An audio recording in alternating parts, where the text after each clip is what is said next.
Hello, everyone. We stand at the edge. Behind us, 40 years of wandering in the desert. Before us, the promised land. Here, on the plains of Moab, a new book of the Torah begins. It is not a book of divine commandments spoken from a fiery mountain, but of words spoken from the heart of a leader.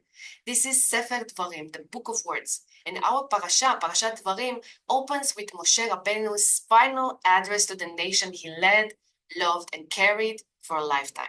On the surface, Moshe's speech is a rebuke, a tochecha. He recounts the failures and rebellions of the past generation. But our sages urge us to listen more closely. They point out that Moshe does not speak harshly. He doesn't say, "You sinned with the golden calf." Instead, as Rashi explains, he hints. He mentions a plain name, Zahav, which literally means of gold. He's gently reminding them, with the Father's love, Zahav, the sin involving gold, was enough. His rebuke is wrapped in mercy, designed not to shame, but to teach. The Holy Zohar takes this understanding to an even deeper cosmic level.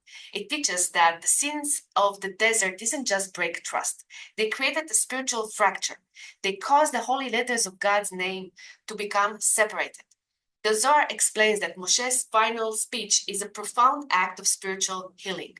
With his words, Moshe is not merely recounting history, he's gathering the scattered letters, mending the spiritual fabric, and rectifying the past to prepare the people to enter the land whole and healed. And this brings us to this Shabbat, the Shabbat before Tisha B'Av, which we call Shabbat Chazon, the Shabbat of vision. The connection is electric. The Haftarah is the vision, Chazon, of the prophet Yeshayahu, foresaw the destruction of the temple that resulted from the nation's later sins. And look at the opening of our parasha. Moshe cries out, Eicha esa levadi. How can I alone carry your burden? That single sorrowful word, Eicha, is the very same word that begins the book of Lamentations, which we will read on the night of Tisha B'Av, mourning and destruction of our holy temples. Moshe's personal pain becomes the echo of our national tragedy.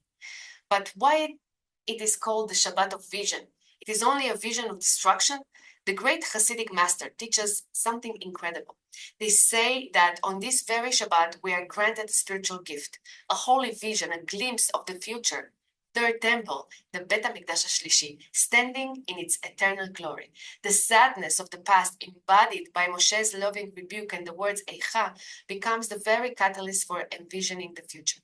So as we read Parashat Dvarim, we are called to do more than just listen.